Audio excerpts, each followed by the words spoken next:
I'll start with a very brief introductory remarks that say, first, thank you. Thank you for your support. And it warms our heart to see that. Some of the governments here had actually the Israeli flag flown on their buildings during a very difficult moment for us. We appreciate that, and we appreciate the expressions of support that came from all of you. I also want to use this opportunity to ask the ambassadors of Thailand and India to send my personal condolences to the families of their citizens who were killed, murdered by Hamas rockets. 2 agricultural workers from Thailand, 1 Indian caregiver.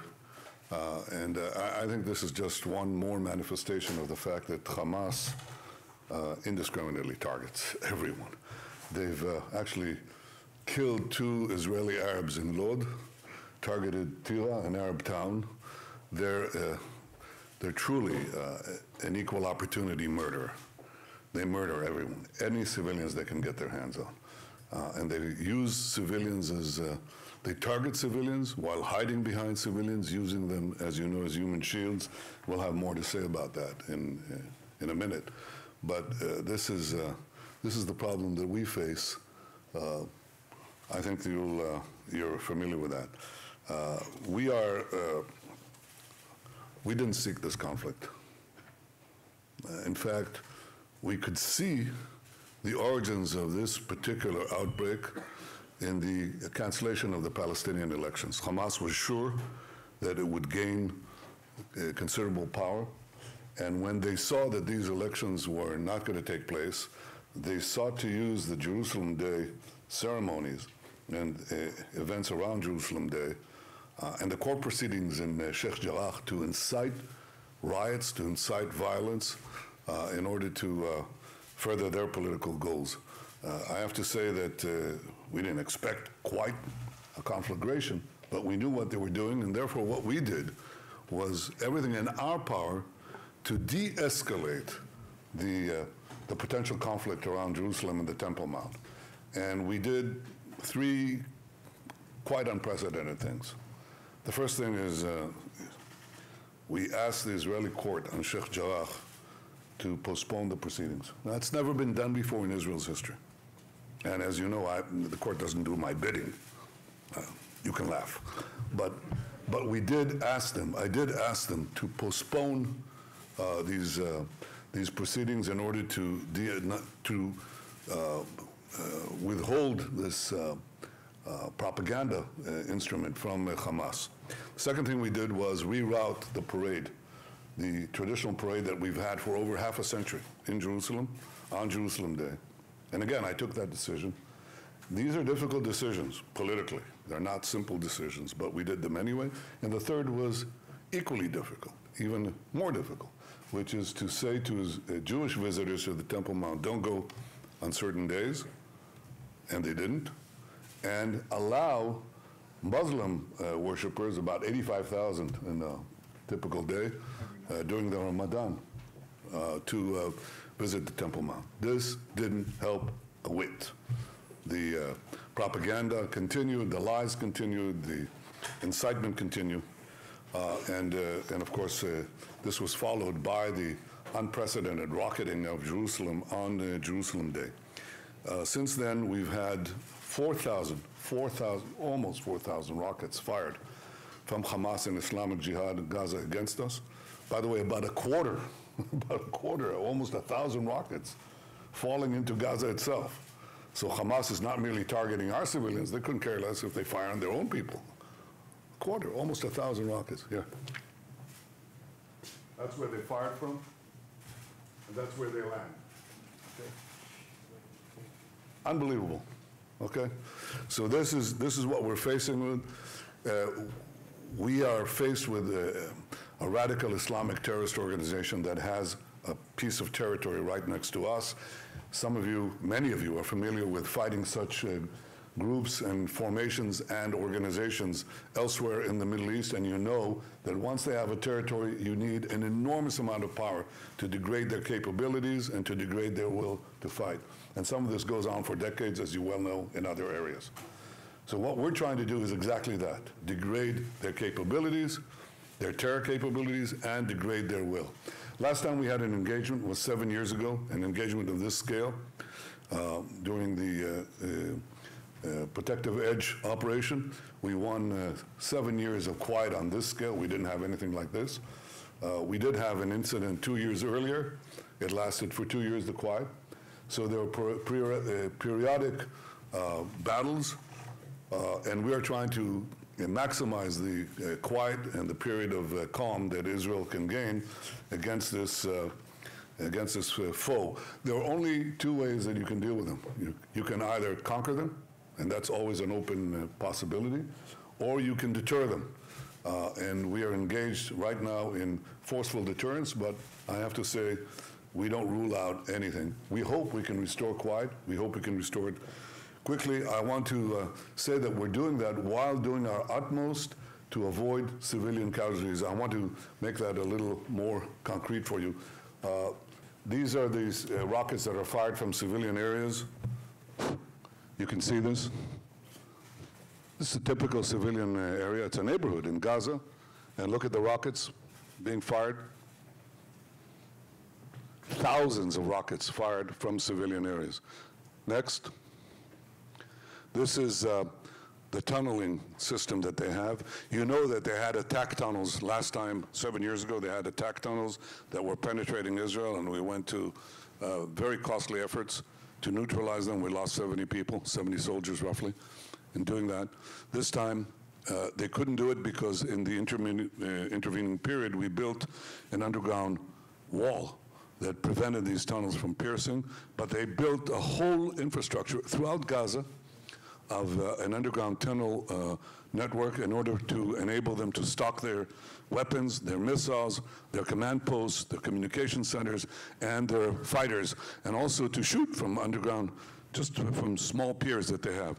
So all of Gaza has basically become an underground city. Under the Gaza city, you have Khan Yunis, all these places, they have these tunnels. And look what happens when we attack the tunnels. We attack the tunnels somewhere here, and they obviously don't have building inspectors there, okay? So they don't build the tunnels in such a way as that so they'll be truly reinforced. And this is the result of our own, of our actions in their streets. So you see where these tunnels are. They're all firmly in civilian areas. Next. We try to keep humanitarian aid to allow it to go through. We do everything we can there. But I have to say, too, that we've gone through special efforts. Do you have these videos? I want to show you a live video of how our pilots stop an attack because they don't want to have unnecessary civilian deaths, in this case, children. They see that? You don't have it? No? Okay, keep trying. יש פה ילדים, הם זזים מהר, זה לא ילדים? יש פה ילדים כנראה, אנחנו עוצרים את זה. יש פה אחד גדול וכמה קטנים. אנחנו עובדים בילדים ואנחנו לא נלך על... עזוב, תצליח, לא תצליח, זה בסדר. The main point that I want to make is that we go to unprecedented lengths to prevent civilian casualties. When you see those buildings that fall, there's not a single civilian death there. There's not a single death. Yeah. Okay. There are probably children there, so we're not going to do it. We think there are children there. We won't continue because the possibility there are children there. That's a live shot. Then can you show the targeting of buildings, please?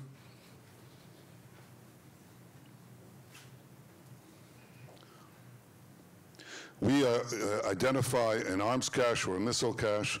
It's targeted. Now look at what happens. We hit that, and then you see that explosion in a building nearby. That's not our attack. That is explosives that go off because they're storing their ammunitions in houses, in civilian residents. Next.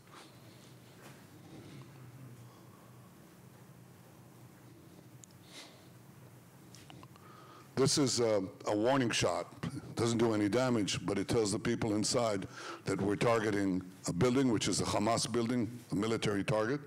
And people will leave. You'll soon see them leave. You see them leaving. People are leaving. Next. Sometimes including terrorists. The terrorists themselves, yeah, they leave. Not sometimes. Foreign Minister is absolutely right.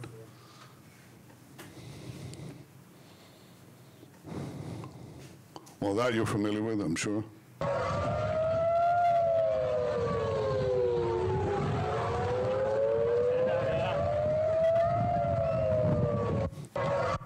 I'm sure all of you have experienced that as well. Yeshod?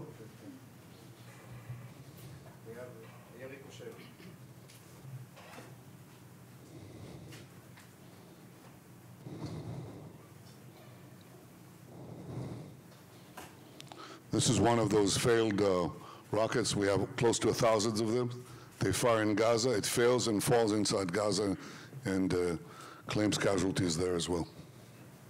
I want to say a generic word about our efforts.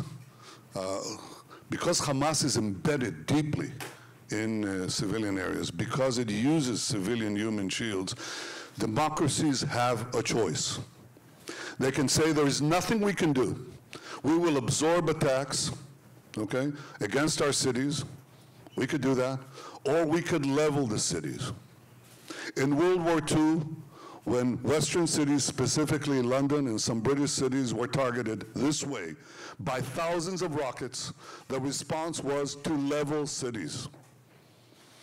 I admire Winston Churchill. I think he was one of the greatest leaders in modern history. I don't criticize him for anything.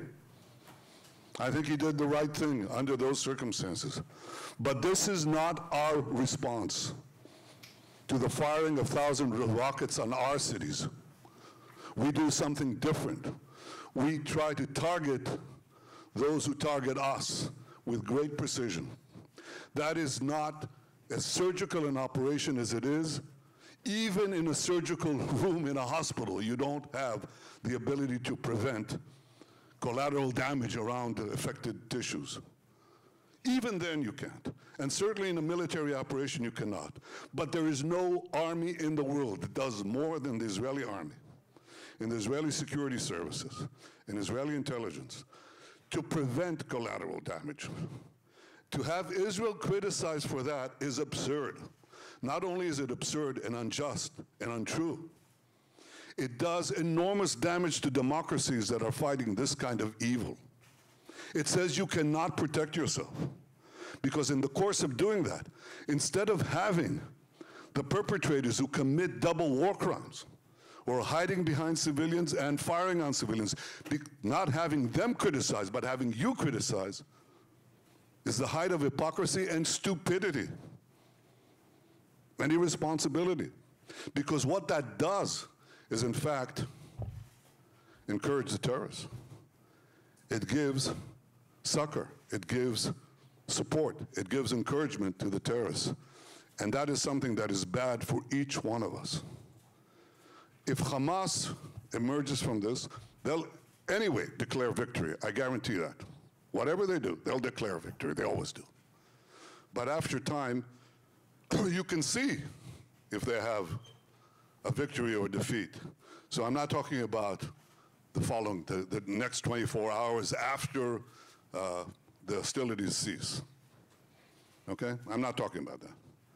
But if the perception is that they gained a victory, that is a defeat for all of us.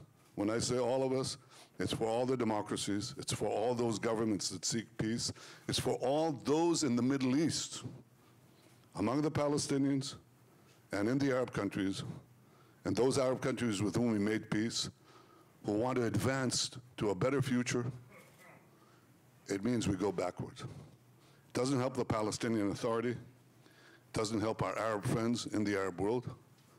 So I think that it's very important, and this is frankly an open message, and I'm not shy about saying it openly. I think you should support Israel strongly, because this is not merely a question of Israel's security, it's a question of our common security and our common interests in the Middle East.